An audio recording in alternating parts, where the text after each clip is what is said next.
nessa perspectiva, então, nós estamos no universo dançando uma dança de Shiva, de transformações e de evoluções. E por falar em Shiva, né, lá no início do programa eu fiz uma pergunta um tanto quanto capciosa: Shiva, Deus ou homem? Então, uma pergunta relacionada com isso.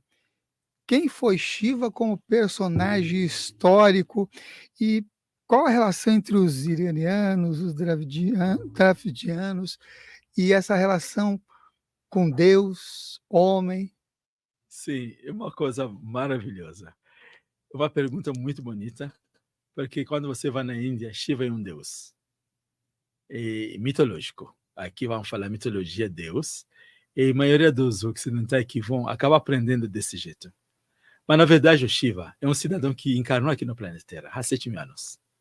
Ele nasce, as raças que estavam na Índia na época quando ele nasceu, tinha os arianos, que acabam de descer do sul da Rússia, né?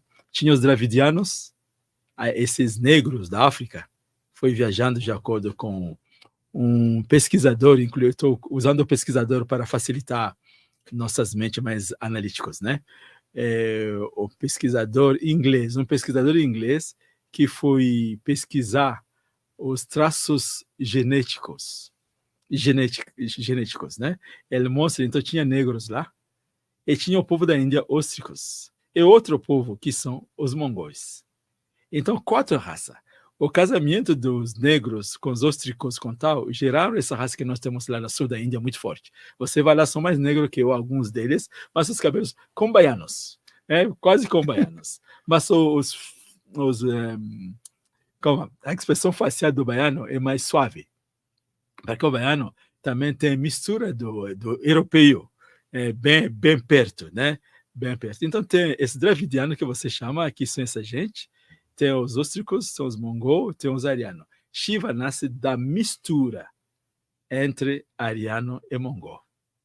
Por isso que o cabelo dele é liso, forte, ele amarra, né? Ele nasce lá, ele começa o Tantra. No Tantra nosso, eu estou falando nosso, mas como se fosse o Tantra fosse nosso. É o Tantra de todos, é do planeta, né? Então, nessa visão, o Shiva é o primeiro instrutor da humanidade. É o primeiro que começa a procurar desenvolver essas mentes humanas. Chega num planeta no princípio do desenvolvimento cultural.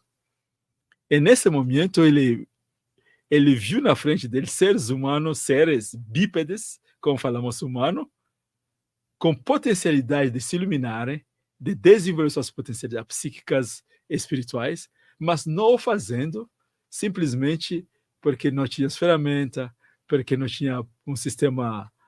Esse é muito bom. Não tinha sistema de casamento na época.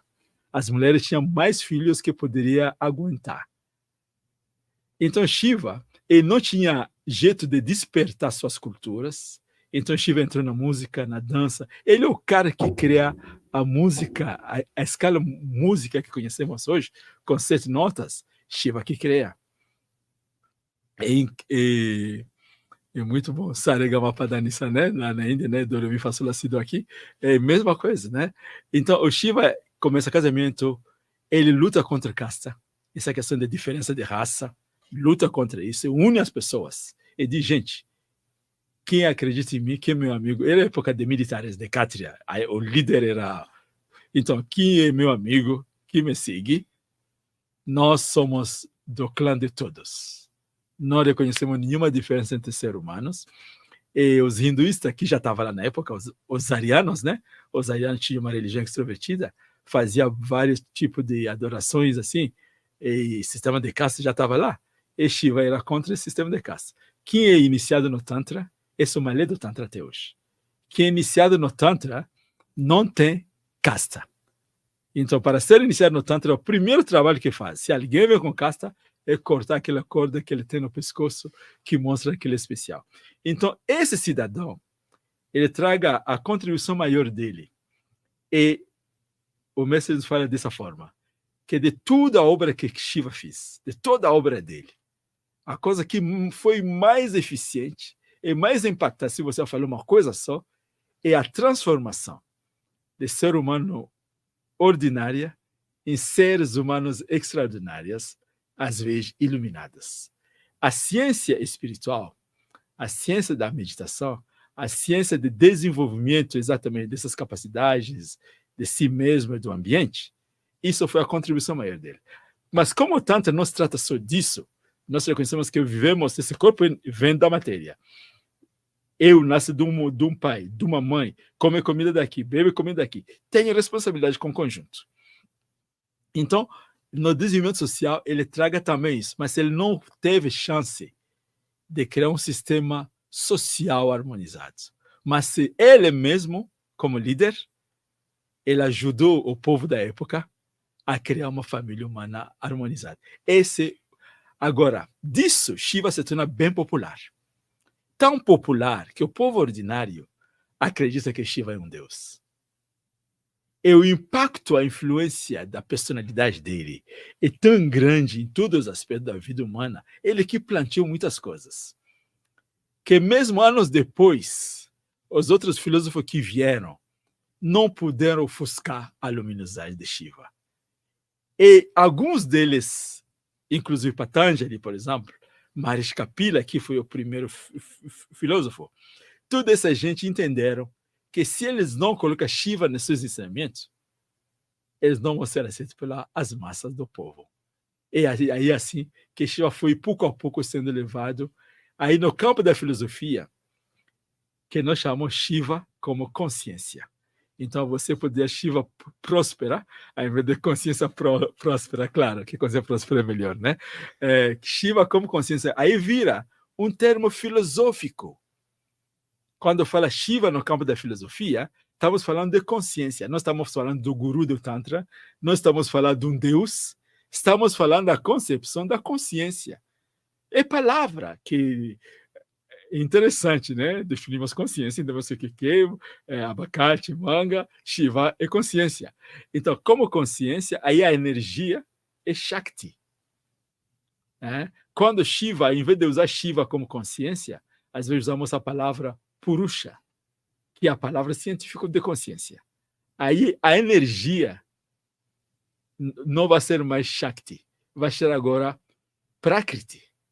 Então, Shiva, Shakti, Purusha, Prakriti. Purusha, Prakriti é filosófico mesmo. Esse aqui é na base. Aí a questão de homem e mulher que você está falando, nasce agora, depois dos humanos interpretar. Shiva, homem, Shakti deve ser a mulher dele. Aí ele casou com 3 esposas, né? Por que casou com 3 esposas? Para unir o povo que brigava. Tinha arianos, tinha os mongóis e tinha os dravidianos. Então casou com uma menina de cada. A Parvati, que era a menina ariana, era filha do rei dos arianos. E Kali, né? Era negra. Então, dravidiano, eu estou falando negra, né? Tá tudo bem, eu acho que estou querendo dizer que parecia como eu, né? Então, ela é dravidiana e Ganga é a mongol, né? E com esse casamento, ele busca unir, por muitos séculos depois, casamentos eram usados para unir os povos. Quando dois reinatos estão brigando, para ter paz, esse aqui casava a filha dele com o filho desse, aí se unia com sangue, assim que falava, né? Sangue forte, aí ganha mais poder, mais potência, e assim vai. Isso aí, querido. Então, mulher, homem, Shiva e consciência. Shiva era um homem, sim, Prakriti era a Parvati era uma mulher, a Kali era uma mulher, a Ganga era uma mulher. Agora, filosoficamente, Shiva é consciência, Shakti é energia. Nada a ver com homem e mulher.